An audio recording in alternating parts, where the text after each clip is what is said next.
Hello বন্ধুরা, কেমন আছেন আপনারা সবাই? আমিও খুব ভালো আছি।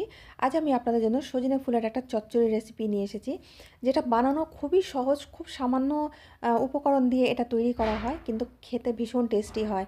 আর এই সজনে ফুল কিন্তু এই বসন্তকালে ভীষণই উপকারী। এর আগেও আমি আপনাদের একটা রিলস ভিডিওতে আমি জানিয়েছিলাম।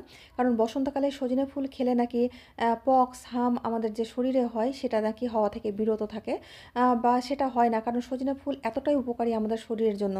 তো এখানে দেখুন আমি বেশ কিছুটা সজনে ফুল নিয়েছি। ফুলগুলোকে আমি বেছে নিচ্ছি মানে এর যে ডাঁটা আছে, ডাঁটা থেকে ফুলগুলোকে এইভাবে ছাড়িয়ে ছাড়িয়ে নিচ্ছি। আর অনেকে কিন্তু কুঁড়িগুলোকে ফেলে দেয় যে তেতো লাগবে বলে, কিন্তু একদম ফেলবেন না। সমস্ত কুঁড়িগুলো আমি নিয়েছি, কারণ এটা তো একদমই তেতো লাগে না। ফুলগুলো সমস্ত বেছে নিয়ে আমি এটাকে ধুয়ে নেবার দুই ভাগে ভাগ করে নিলাম, কারণ বড়ার রেসিপি আমি আগেই দিয়েছিলাম আপনাদের।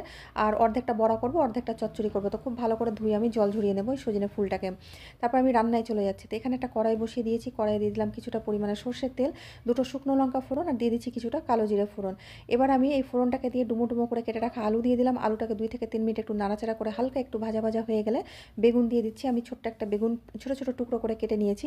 আলু আর বেগুনটাকে 3 থেকে 4 মিনিট একটু ভাজা ভাজা করে নেবো। যখন একটু কালার চলে আসবে, একটু ভাজা ভাজা হয়ে যাবে, তখন আমি এর মধ্যে ধুয়ে জল ঝরিয়ে রাখা সজনে ফুলটা দিয়ে দিলাম। তো আলু বেগুনটাকে অবশ্যই কিন্তু আগে থেকে ভেজে নেবেন।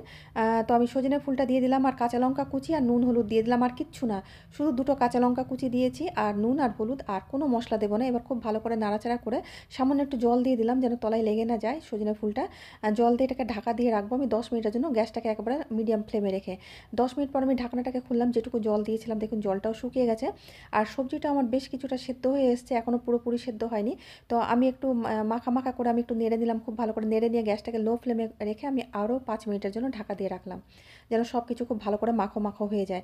প্রায় 15 মিনিট রান্না করার পর দেখুন সবজি সজনে ফুলটা, মানে আলু বেগুন সজনে ফুলটা একদম মাখো মাখো হয়ে গেছে। আমি সামান্য একটু চিনি দিয়ে দিলাম, কারণ এটা একেবারে নিরামিষ রান্না আর একদম বিনা মশলাতে, তাই একটু হালকা মিষ্টি মিষ্টি হলে খেতে ভালোই লাগে। চিনিটাকে দিয়ে আমি খুব ভালো করে নেড়ে চেড়ে মিশিয়ে নিলাম। তো হয়ে গেল আমার সজনে ফুলের চচ্চড়ি। দেখুন কত সহজ রেসিপি আর কত সামান্য উপকরণ দিয়ে। এবার আমি আপনাদেরকে সার্ভ করে দেখাচ্ছি।